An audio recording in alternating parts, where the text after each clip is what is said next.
of me listening to something, watching something, some YouTube today, we are, I don't want to call it reacting. It is some sort of reacting, but I don't want to call it that way. Dr. Andrew Huberman, a neurobiologist on optimizing sleep, enhancing performance, and more, uploaded by none other than himself, Tim Ferriss, and it was published to show you all that sometimes I can't actually see when things have been published. At least not like here, like normally.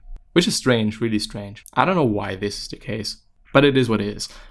So why are we doing this? I have seen those videos in which I am watching some other videos, as meta as it gets. They are being clicked definitely, like, I don't know, 100% more than all the other ones. So I have a feeling that this apparently is what I should be doing. Not necessarily because I like it, because initially I thought, well, I don't really know. I would like to, talk about things that are in my mind, but in the end, it is nothing else than I did like for quite 4 years now, going through book summaries, things other people have written, and then, talking about those things that I'm being remembered by those things that I am reading, by those amazing words, sometimes at least. But yeah, anyway, so today it is about sleep for a bit. I'm gonna skip most of this episode. I would definitely suggest you to go through the whole episode, listen to it as a podcast, as I did initially, probably a year ago actually, because I don't know why I can't see it. It is so strange, but it is a 2021 video as far as I know. But anyway, so melatonin or this, I'm gonna just skip to those parts that I believe are most relevant to what I want to talk about. I do not really want to say that it is in general the most relevant. There's also a bit on Andrew Huberman's backstory, which is also incredibly inspiring, or was at least incredibly inspiring, and also incredibly interesting for me to see, how he has gotten to the position that he is in right now as a professor at Stanford, which is amazing. Let's have a look at melatonin, if you should take it or not. A little bit of a spoiler. It is actually a bit more dangerous than I actually thought it is, since it is being recommended all the fucking time by every fucking one. But yeah, anyway, let's see. Let's talk about something that is a perennial topic, and that is sleep aids. Specifically, I'd love to get your opinion on various supplements or prescription medications, for that matter, that people might use. There's a huge list of things that people could use. On the prescription side, certainly you've got the Ambiens and the Trazodones and so on. Then on the supplemental side, you've got melatonin, very, very popular. You have California Poppy. I mean, there's an infinitely long list of various supplements.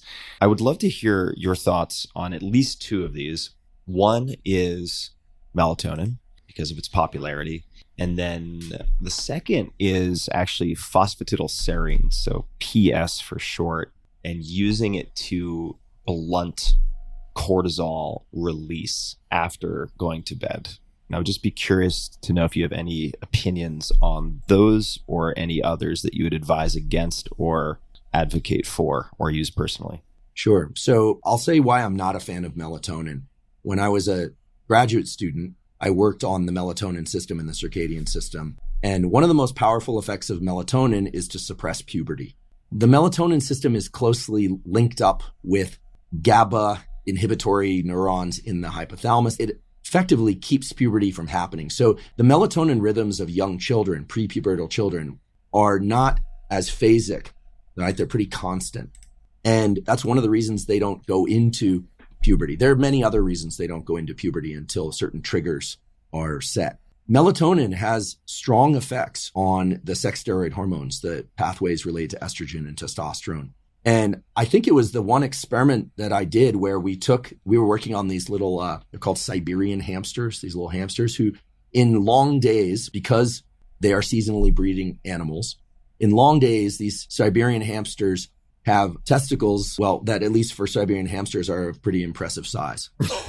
If, however, you inject those animals with melatonin or you put them into short days, so you increase the amount of darkness and you decrease the amount of light, remembering, of course, that light inhibits melatonin, their testicles shrink to the size of a grain of rice.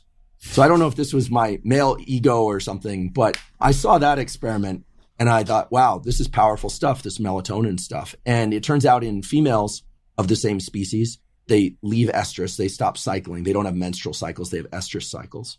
And there are powerful effects of melatonin on the reproductive axis. Now, humans are not seasonal breeders, and we have a more robust sex steroid hormone axis than that, especially for children, but also for adults. It just seems to me that But I mean, even if it is a portion of the effects, of course, having quote unquote huge testicles and then some grain of rice things, and they're not having any cycle and whatever, which is also pretty dramatic when it comes to hormones, I would believe. I don't know, even having like just fewer cycles or a bit less big testicles, I think it would also just change things dramatically, as hormones are actually really fucking powerful. And as I was listening to it in 2021, probably it might also be 2022, I just know that I think that I was riding my bike. I thought, why is everyone then just, recommending melatonin? If you're having trouble sleeping, just take some melatonin. I don't know if the data is outdated. I don't really know. One has to look things up and has to have a look at studies. But I mean, this was an experiment. I'm not having any paper in front of me, of course. So one also would probably have to look at this one as well to kind of make sure. But still, I would believe that Andrew is quite the trustworthy source. Melatonin has a number of other effects that are worth considering, enough effects that I tend to avoid it. Now, I should also say that most of the concentrations of melatonin that are in supplements are 10 to 1,000 times what the endogenous internal levels would naturally be. So people taking melatonin are seeing dramatic effects, but you're taking super physiological levels of melatonin. We all kind of balk when we hear about people taking 1,000 milligrams of testosterone cypionate a week, which unfortunately certain people do. This is the equivalent of superdosing sleep hormones. And these are hormones that have other issues and other roles, I should say, in the body. So that's why I veer away from melatonin. Also, there are 3 things that I personally have found to be much more beneficial that seem to have very good safety margins. Of course, everyone needs to check with their physician. Those 3 things are stimulus and an evening stimulus. But the transition to sleep involves allowing our thought. Sleep is a powerful sleep aid. People with heart issues might not want to take it or might want to check with their doctor. They don't have menstrual cycles, they have estrus cycles. And there are powerful effects of melatonin on the reproductive axis. Now, humans are not seasonal breeders, and we have a more robust sex steroid hormone. Enough effect internal levels would naturally be. So people taking melatonin are seeing dramatic effects, but you're taking super physiological levels of melatonin. We all kind of balk when we hear about people taking 1,000 milligrams of testosterone cypionate a week, which unfortunately certain people do. This is the equivalent of superdosing sleep hormones. And these are hormones that have other issues and other roles, I should say, in the body. So that's why I veer away from melatonin. Also, there are 3 things that I personally have found to be much more beneficial that seem to have very good safety margins. Of course, everyone needs to check with their physician. Those 3 things are magnesium threonate, threonate, or biglycinate, magnesium biglycinate. Magnesium threonate and magnesium biglycinate are able to be transported across the blood-brain barrier more readily than other forms of magnesium. I know you know a lot about this topic, Tim, so correct me anywhere I might misspeak. But like, for instance, magnesium citrate is a great laxative. It goes by another name too. You can imagine what it might be. That will remind you that it's a great laxative. But it's not great at inducing sleep. Magnesium threonate or magnesium biglycinate, so 200 to 400 milligrams about 30 minutes before sleep, is a powerful sleep aid. People with heart issues might not want to take it or might want to check with their doctor. But I take a cocktail of magnesium threonate and then 2 other things. One is very common. As you probably should when it comes to whatever one suggests to take. Always talk to your doctor, talk to a trusted source, talk to a doctor, I would say, just period. Talk to a physician, and make sure that when you're taking it, it's not having dramatical negative effects on your health. Because I don't know, some people might have certain conditions where this, that, or the other thing is just really not good and or smart to take, and this should really be checked. It's nothing to be taken lightly, I would say, in general. commonly known, which is theanine, Theanine, 200 to 400 milligrams of theanine, can create a kind of a hypnotic state, help you fall asleep. Basically, falling asleep requires turning off your thoughts. And the only people that should really avoid theanine, I think, are people who suffer from sleepwalking or night terrors. It can create very vivid dreams. And then the third thing is apigenin, Apigenin, which is a derivative of chamomile, but it acts as a chloride channel agonist. So it essentially helps shut down the forebrain by hyperpolarizing neurons and all this kind of stuff for the aficionados if they want to know. So that cocktail of 50 milligrams of apigenin, 300 to 400 milligrams of magnesium threonate or biglycinate, and 200 to 400 milligrams of theanine, for me has been the best way to consistently fall asleep quickly and stay asleep most, if not the entire night, which for me is about 7-8 hours. And of course, I'm not a physician. I'm a scientist. Everyone needs to figure out what's right for them.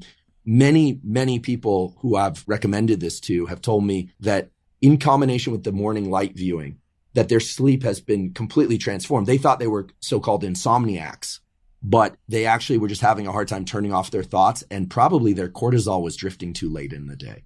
Something also to mention is meditation and or hypnosis that also, and Huberman is talking about lately quite a bit to enhance your sleep and enhance actually this process of turning off your thoughts. And I have had also quite a rough time sometimes sleeping because of also thoughts, just the night before an exam or many occasions, I would say, where I've just had trouble sleeping. Sometimes it might have also been due to caffeine.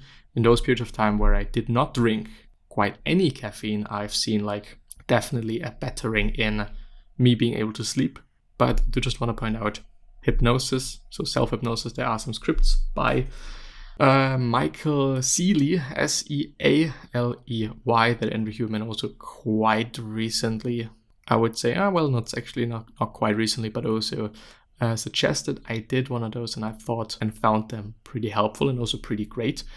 But I also sometimes, because I have looked things up and whatever, I have also experimented, quote unquote, with chamomile tea that you can just buy in a store and whatever. And apparently it is having maybe a laxative effect, but one apparently just tends to sleep better by drinking it. I would say just before going to bed, maybe not that much so that you have to take a piss all the time every 2 hours when you're trying to sleep. But still, I've been trying it. Might also just be placebo, but even if it is just placebo, I would totally take it. Which is interesting, by the way, the whole placebo thing. But anyway. So to that cortisol point, this is fascinating, and I just find it endlessly interesting that different... I'm going to skip a bit an explanation of hypnosis. Physiological size. Yeah, this is also quite interesting. On the very end, there is also a very important message. I might not actually be able to go through the whole one today. I might be. You mentioned long exhales in the context of the Yoga Nidra practice. Is it fair to refer to that Yoga Nidra practice as also non-sleep deep rest, or NSDR? Or are those separate phenomena? Yeah, so Yoga Nidra is one of several what we call NSDR, non-sleep deep rest protocols.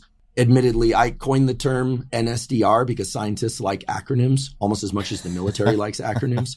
And I did it deliberately not to rob the beautiful history and community that is Yoga Nidra and the yogic communities of anything, but rather because many people are averse to doing anything that has a name like Yoga Nidra. And yet it's such a powerful tool. It's a zero-cost tool that has enormous effects on not just accessing sleep and calm, but enhancing. So for whatever reason, my camera just shut itself off for whatever reason. I don't know why. I really don't know why. Rates of neuroplasticity, something that we could talk more about.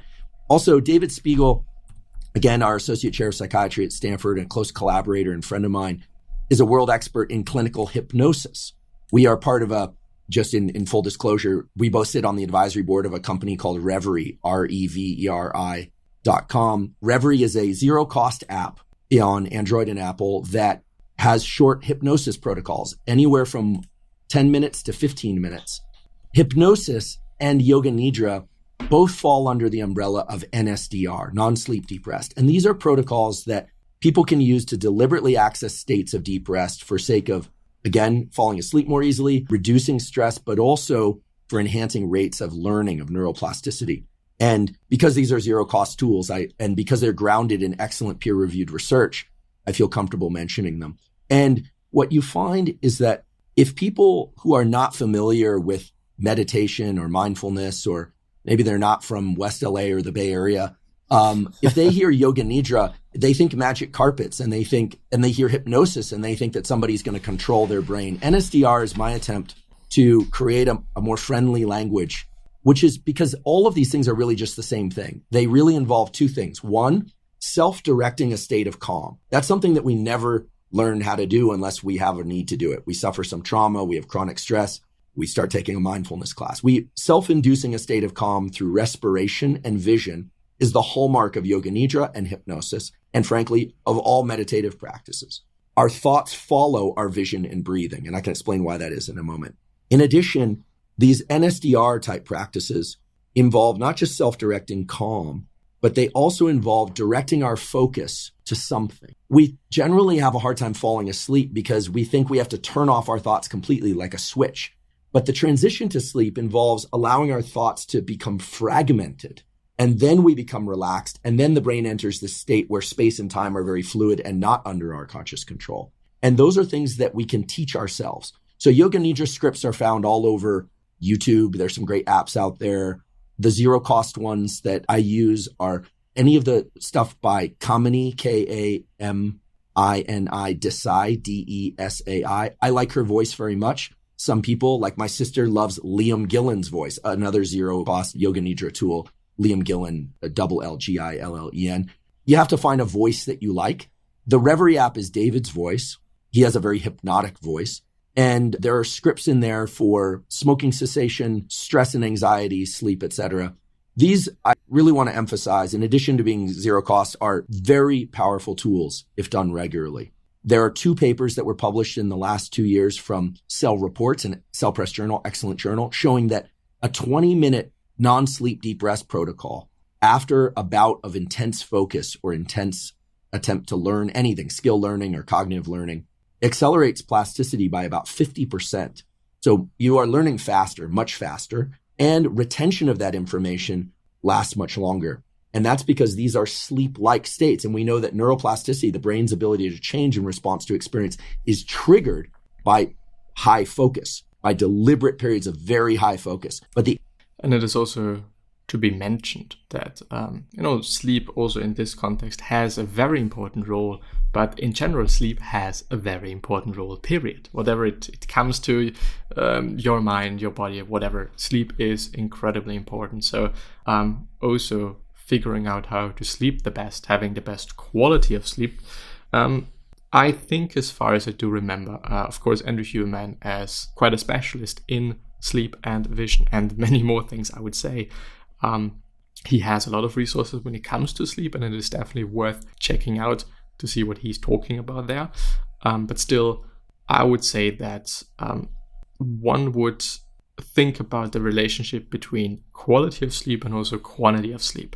What is more important? I would believe, please take it with a grain of salt because I'm not quite sure, but I think quality of sleep is even or actually more important than quantity of sleep. Maybe he's going to mention it, but I don't know. Still, I don't know what it is like, but when I'm thinking about it, having more hours of sleep gives you a higher chance of having more quality of sleep if you're just thinking it hourly wise.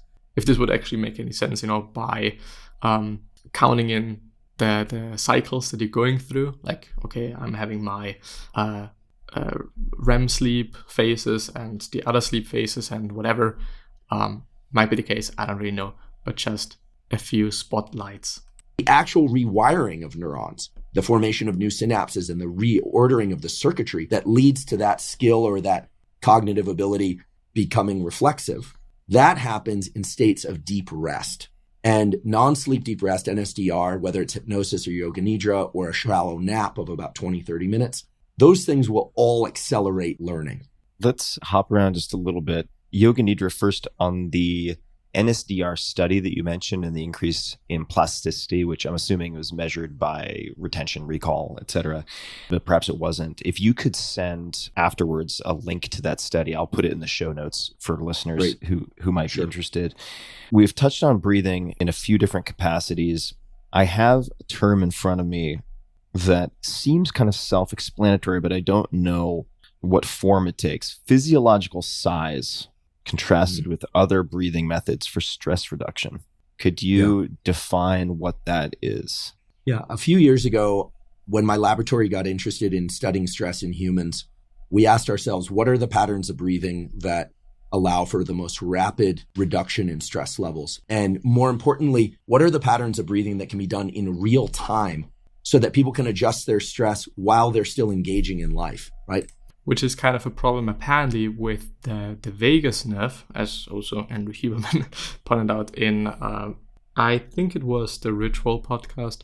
But the vagus nerve, yes, it is great. It calms you down, but it also agitates you apparently, which he's also talking about in this video. But it just takes some time. And when you are in a heated situation, it is nothing to think about. It's nothing to take advantage of. But you need something to, use in real time, as he's pointing out there. So I think that's great.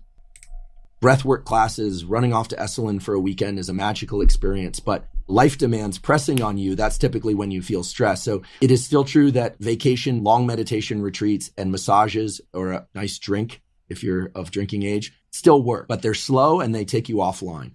The physiological sigh is a pattern of breathing that was actually discovered by physiologists in the 30s, and that was essentially rediscovered by Professor Jack Feldman at UCLA, a world expert in the neurobiology of respiration, and by my colleague Mark Krasno at Stanford, who studies lung function.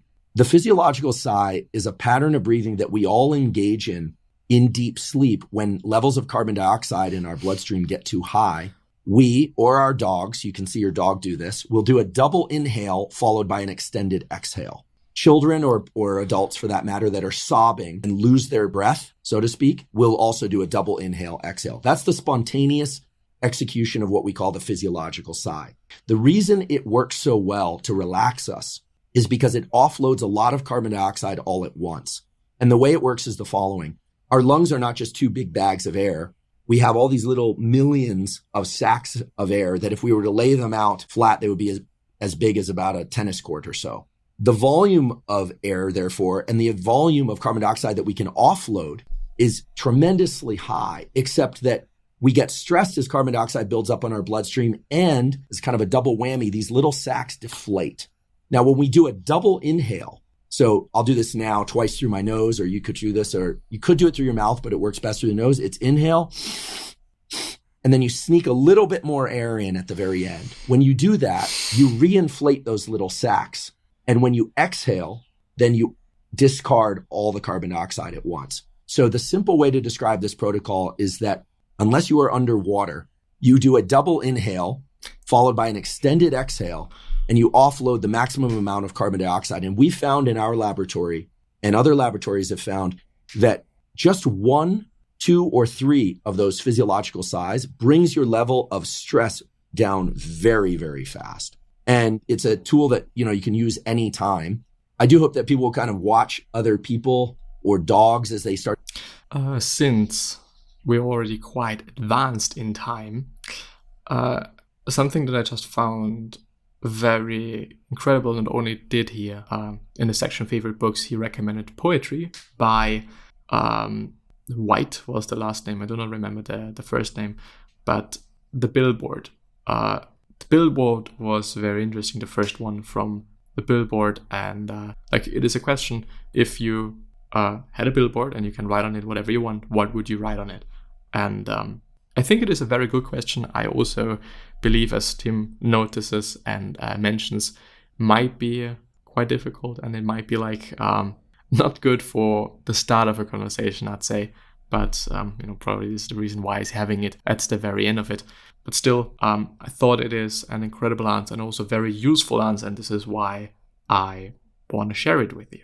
Andrew, This question is sometimes a complete dead end, and I'll take the blame for that if it is. But just to go fishing and see what we catch here. If you could put anything on a gigantic billboard, metaphorically speaking, to get a message out, a quote, an image, a word, could be anything, a quote from someone else, anything at all, to billions of people, what might you put on that billboard? Well, assuming this is a big billboard, I could probably squeeze 2 things on there, but I would diminish the impact of either one. So it's so simple, but it's the most at least has been the most useful thing in life to me, which is credit goes to the oracle, which is know thyself. If there's one thing that's a really useful pursuit, is to take a really good stock of what you've come into the world with and where you happen to be at present. Get really honest about that with yourself. And in doing that, it illuminates the path to filling in the gaps and improving oneself. And knowing thyself is a dynamic process. And the answers to knowing thyself and what that is will change over time. But that is the question that I think everybody, as soon as we are able to, should be asking ourselves and constantly updating. Know thyself. And with that being said, I hope that you've liked this episode. I hope that I've been able to share and spotlight certain things that were of value to you. And yeah, I'm hopefully going to see you next time. So